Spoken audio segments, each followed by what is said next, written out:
దేవుడు మనిషితో పాటు గాడిదకి, కుక్కకి, కోతికి 40 ఏళ్ళు ఆయుషిపోయినకి రెడీ అయిపోయిండు.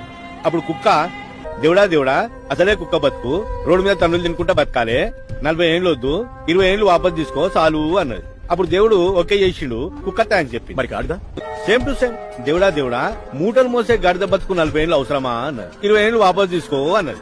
దానికి దేవుడు ఓకే చేసిండు, గాడిద థ్యాంక్స్ చెప్పి. ఎంబడే కోతి ఓ మై గాడ్ చెట్ల మీద పుట్ల మీద 40 ఏళ్ళు కోతి బతుకు నాకెందుకు, 20 ఏళ్ళు చాలు అన్నది.